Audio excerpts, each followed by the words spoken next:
तो जैसे ही इस कहानी की शुरुआत होती है, हमें एक लड़का दिखाया जाता है जिसका नाम होता है मैक्स, और वो एक फाइटर था। मैक्स की कोई फैमिली नहीं थी क्योंकि जब जमीन डिस्ट्रॉय हुई थी तब उसकी फैमिली मारी गई, तो इसीलिए वो अकेला ही इस बंजर जमीन पर सरवाइव कर रहा है। मैक्स देखता है कि वहाँ पर कुछ गाड़ियाँ हैं जो कि उसी की तरफ ही आ रही हैं। फिर मैक्स उन लोगों से बचने के लिए अपनी गाड़ी में बैठकर वहाँ से भाग रहा होता है, मगर थोड़ी दूर जाते ही वो लोग मैक्स को पकड़ लेते हैं। फिर वो मैक्स को प्रिजनर बनाकर अपने साथ एक जगह पर ले जा रहे होते हैं। जिन लोगों ने मैक्स को पकड़ा था असल में वो एक जालिम इंसान की आर्मी थी, और उस जालिम इंसान का नाम इमोर्टन जो था। असल में जब जमीन और उस पर बसने वाले इंसानों का खात्मा हुआ तो उसके बाद ना तो इस दुनिया में कोई गवर्नमेंट रही और ना ही कोई प्रॉपर सिस्टम। लोगों के पास कोई डिसिप्लिन नहीं था, बल्कि वो जानवरों की तरह ही जिंदगी गुजार रहे थे। लेकिन जो इमोर्टन जो होता है उसके पास सारी फैसिलिटीज होती हैं, लाइक खाना, पानी, फ्यूल, सब कुछ, और वहाँ का सारा सिस्टम इमोर्टन जो के अंडर ही चल रहा था। इमोर्टन की जो आर्मी थी वो भी उसी के लिए ही लड़ती थी। साथ साथ इमोर्टन और उसकी आर्मी भी किसी किस्म की बीमारी का शिकार थे, वो भी नॉर्मल नहीं थे। उन्हें एक ऐसी बीमारी हो गई थी कि उन्हें खून की जरूरत पड़ती रहती थी। ये सारी आर्मी इमोर्टन को अपना गॉड समझती थी क्योंकि उनके पास एक फ्यूल ही था जो उनकी सबसे बड़ी दौलत थी। इसके अलावा ऐसी जमीन पर कुछ भी नहीं था, खाने पीने की किल्लत थी। इमोर्टन के कबीले के अलावा वहाँ पर बाकी और कबीले भी रहते थे जो कि आम लोगों के कबीले थे। जब वो लोग मैक्स को बंदी बनाकर वहाँ पर लाते हैं तो वो उसकी कमर पर ये मेंशन कर देते हैं कि यूनिवर्सल डोनर है क्योंकि उसका ब्लड ग्रुप ओ नेगेटिव था। मैक्स उन लोगों से बचकर भागने की कोशिश भी करता है लेकिन वो पकड़ा जाता है। फिर हम इमोर्टन जो को बाहर आता देखते हैं जो कि इंसान तो बिल्कुल नहीं था क्योंकि उसकी पूरी बॉडी की स्किन काफी अजीब थी, और सांस लेने के लिए उसने मुंह पर काफी बड़ा और क्रीपी सा मास्क भी लगाया हुआ था क्योंकि इमोर्टन का लीवर और लंग्स डिसेबल थे, इसी वजह से उसे सांस नहीं आता था। तो जैसे वो बाहर आता था लोग उसके नाम के नारे लगाते थे। तब थोड़ी ही देर के लिए वो लोगों में पानी छोड़ता है, लोग पानी पर टूट पड़ते हैं, और जब इमोर्टन का दिल चाहता तो वो उस पानी को बंद भी कर देता था। इसके बाद हम एक फीमेल कैरेक्टर को देखते हैं जिसका नाम फिरोसा था। फिरोसा असल में इमोर्टन की बेटी थी, साथ साथ वो कमांडर भी थी इमोर्टन की आर्मी की। फिरोसा कोई डील करने के लिए करीबी इलाके में ही जा रही होती है अपने साथियों के साथ क्योंकि काफी कुछ बदल चुका था और सरवाइव करना मुश्किल हो रहा था। इन लोगों ने अपनी गाड़ियों को जंग के लिए ही डिजाइन किया हुआ था। फिरोसा जो कि एक टैंक ट्रक चला रही होती है, बाकी उसके साथी उसे फॉलो कर रहे थे। प्लान के मुताबिक जहाँ पर फिरोसा ने जाना था वो वहाँ पर तो नहीं जाती बल्कि अपना रास्ता बदल लेती है।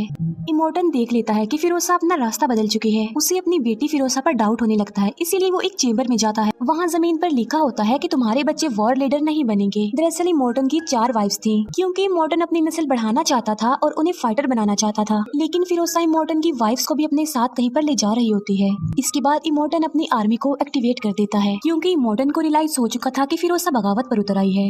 इमोर्टन की जो आर्मी थी वो उसके लिए लड़ने मरने को तैयार थी। इमोर्टन की आर्मी में जो सबसे ज्यादा इमोर्टन को मानता था उसका नाम न्यूक्स था। न्यूक्स को भी वो बीमारी थी जब खून की जरूरत पड़ती है किसी को। जो भी इमोर्टन की वाइफ्स को वापस लाएगा वो तो इमोर्टन की नजर में अच्छा बन जाएगा, इसीलिए न्यूक्स यहाँ पर सबसे ज्यादा खुद को प्रूव करना चाहता था। यहाँ पर हम देखते हैं कि मैक्स का ब्लड न्यूक्स में ट्रांसफर हो पा रहा था, इस वजह से न्यूक्स काफी खुश था क्योंकि उसे खून की जरूरत जो थी। इसी वजह से वो मैक्स को भी अपने साथ ले जाता है। वो मैक्स को गाड़ी के साथ बांध कर लेकर जा रहा था और उसके फेस पर क्रीपी सा आयरन मास्क भी उसने लगा दिया था। इमोर्टन की आर्मी फिरोसा का पीछा करने लग जाती है। इन लोगों की जिंदगी का मकसद अब सिर्फ वॉर ही रह गया था। ये लोग जंग को काफी इंजॉय करते थे, इसीलिए जब भी ये लोग जंग पर जाते थे वो म्यूजिक लगा कर जाते थे। साथ साथ उनके पास बहुत ही खतरनाक किस्म के वेपन्स भी होते थे। फिरोसा जब अपनी मंजिल की तरफ आगे बढ़ रही होती है तब एक और कबीला उस पर अटैक कर देता है क्योंकि जितने भी लोग वहाँ पर जंग करने आए थे इस जंग के पीछे हर एक का अपना ही मकसद छुपा हुआ था।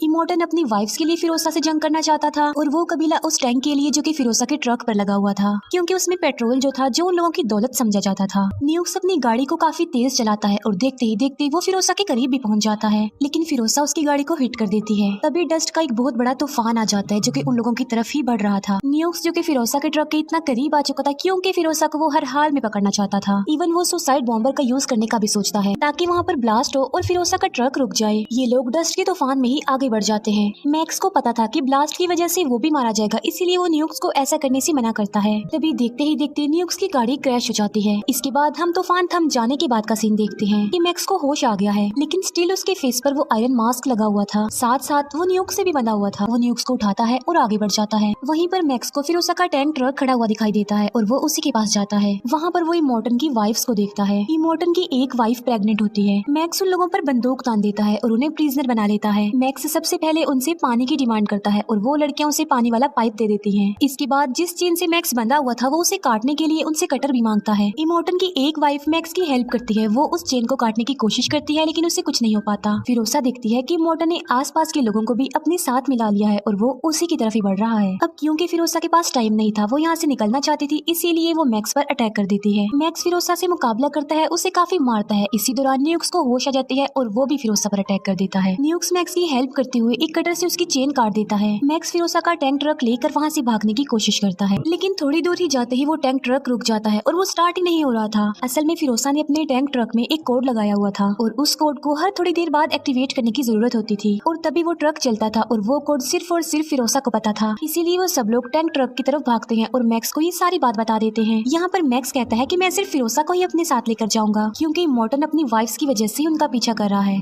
और जब इमोर्टन को उसकी वाइफ्स मिल जाएंगी तो वो उन लोगों का पीछा नहीं करेगा। लेकिन फिरोसा इस बात के लिए इनकार कर देती है। वो कहती है कि मैं इन लड़कियों को भी अपने साथ लेकर जाऊंगी क्योंकि मैं एक सेफ प्लेस के लिए जा रही हूँ जहाँ पर जिंदगी पॉसिबल है। इसीलिए मैक्स फिरोसा की बात मानकर उन लड़कियों यानी इमोर्टन की वाइफ्स को भी अपने साथ ले लेता है। वो लोग फौरन वहाँ से भाग जाते हैं, लेकिन इमोर्टन की आर्मी अभी तक उनका पीछा ही कर रही थी। टैंक ट्रक में कोई खराबी हो जाती है, इसीलिए मैक्स बाहर आता है, ट्रक को रिपेयर करता है जिससे वो ट्रक ठीक हो जाता है। इसी दौरान मैक्स उस आयरन मास्क को भी अपने फेस से रिमूव कर देता है। हम देखते हैं कि न्यूक्स भी फिरोसा के टैंक ट्रक पर चढ़ गया है और उसने फिरोसा पर अटैक कर दिया है। तब इमोर्टन की वाइफ्स फिरोसा की हेल्प करती हैं। यहाँ पर फिरोसा न्यूक्स को मारना चाहती थी, लेकिन इमोर्टन की वाइफ्स कहती हैं कि इसे मत मारो, ये सिर्फ इमोर्टन का गुलाम है इसीलिए ऐसा कर रहा है। इसीलिए फिरोसा उसे अपने ट्रक से नीचे फेंक देती है। फिरोसा और उसके लोग तेजी से आगे बढ़ते जा रहे थे। वहाँ पर माउंटेन्स के बीच एक रास्ता होता है और ये लोग उसी रास्ते पर चल पड़ते हैं। जब वो लोग माउंटेन्स के रास्ते पर आ जाते हैं तब फिरोसा मैक्स और इमोर्टन की वाइफ्स को छुपा देती है क्योंकि उस एरिया में एक कबीला रहता था जो कि बाइकर्स थे और फिरोसा ने उस कबीले से डील की थी कि वो उनके लिए बहुत ज्यादा फ्यूल लेकर आएगी। बदले में वो लोग फिरोसा को यहाँ से सही सलामत जाने देंगे और वो माउंटेन की एंट्रेंस पर ब्लास्ट कर देंगे ताकि इमोर्टन और उसकी आर्मी के लिए रास्ता बंद हो जाए। लेकिन जब वो बाइकर्स का कबीला ये देखता है कि इमोर्टन की इतनी बड़ी आर्मी आ रही है तो वो फिरोसा पर गुस्सा करते हैं। वो फिरोसा को कहते हैं कि हमने सोचा था कि थोड़े से लोग होंगे, लेकिन ये तो बहुत बड़ी आर्मी है।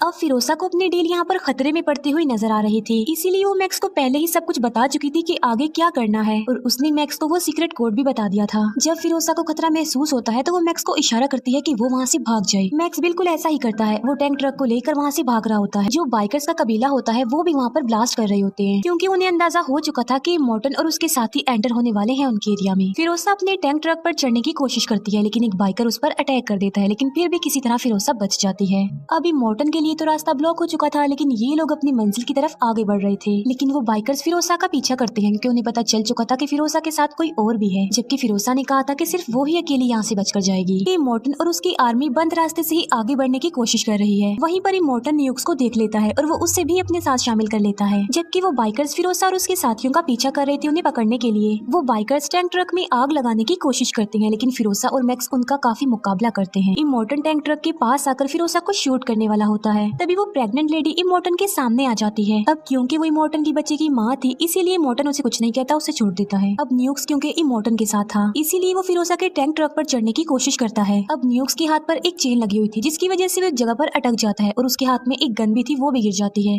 इमोर्टन जब ये सब कुछ देखता है तो उसे काफी गुस्सा आ जाता है। उसी आर्मी में इमोर्टन का एक जायंट भी था जो कि असल में इमोर्टन का बेटा था। वो जायंट थ्रोअर वेपन से उन पर अटैक करता है और वो थ्रोअर जाकर सीधा टैंक ट्रक के स्टीयरिंग पर लगता है। थ्रोअर की वजह से स्टीयरिंग निकलने वाला हो जाता है, लेकिन तभी प्रेग्नेंट लेडी एक कटर से उस चेन को काट देती है जो कि थ्रोअर के साथ लगी हुई थी। अब ट्रक दोबारा से मैक्स के कंट्रोल में आ गया था, लेकिन वो प्रेग्नेंट लेडी बाहर ही गिर जाती है। पीछे से इमोर्टन की गाड़ी आ रही थी। अब क्योंकि वो प्रेग्नेंट लेडी को मारना नहीं चाहता था इसीलिए वो अपना स्टीयरिंग घुमा लेता है। इमोर्टन अपनी प्रेग्नेंट वाइफ के लिए वहीं पर रुक जाता है, जबकि फिरोसा और उसके साथ ही आगे बढ़ जाते हैं। इमोर्टन की एक वाइफ पीछे आती है और वो वहाँ पर न्यूक्स को देखती है।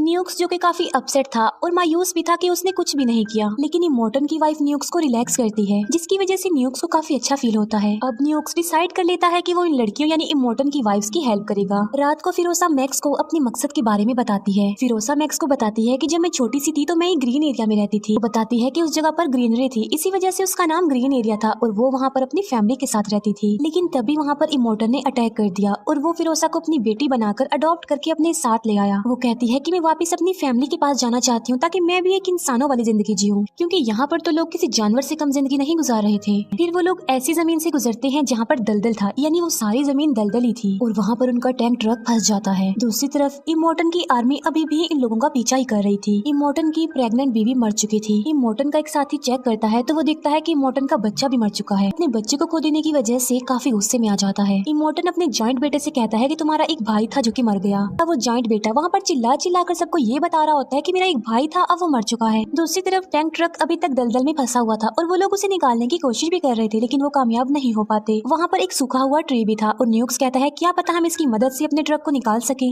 वो लोग दिखते हैं कि मॉर्टन का एक करीबी साथी उन लोगों की तरफ बढ़ रहा है, इसीलिए मैक्स अपनी स्नाइपर गन से उन पर निशाना लगाता है, लेकिन उसका निशाना छूट जाता है।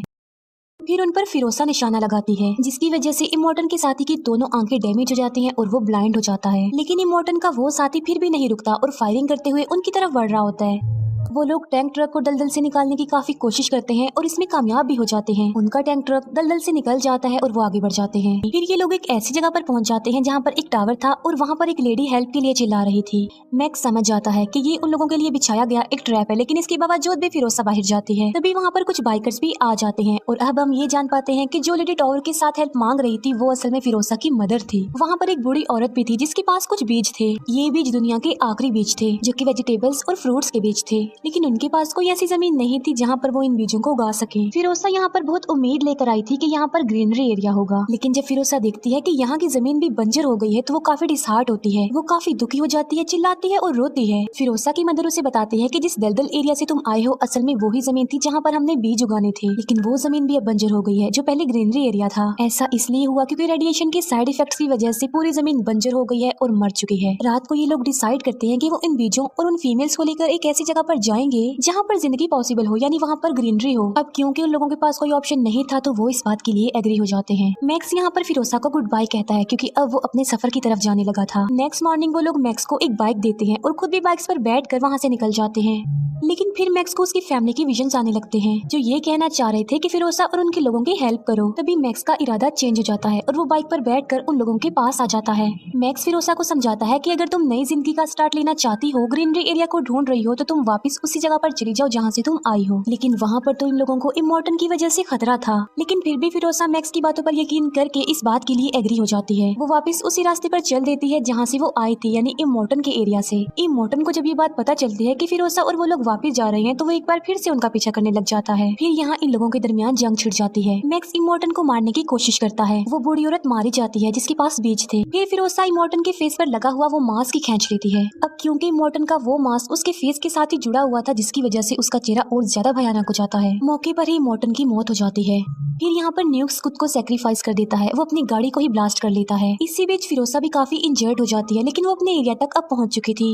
इमोर्टन की आर्मी को जब ये बात पता चलती है कि इमोर्टन मर चुका है तो वो काफी खुश हो जाते हैं। वो देखते हैं कि फिरोसा वापस आ गई है। इस बात से वो काफी हैरान रह जाते हैं और अब वो फिरोसा को अपना लीडर मान लेते हैं और उसे ऊपर ले आते हैं। फिर यहाँ पर मैक्स अपने रास्ते अपनी मंजिल के लिए आगे बढ़ जाता है और फिरोसा उसे जाता हुआ देखती है। फिर हमें उस जगह का एक एरिया दिखाया जाता है जहाँ पर ग्रीनरी थी। अब क्योंकि फिरोसा उनकी लीडर बन चुकी थी तो आगे जाके वो सब कुछ सही कर देगी। इसी के साथ ही ये मूवी यहीं पर एंड हो जाती है। Thank you for watching.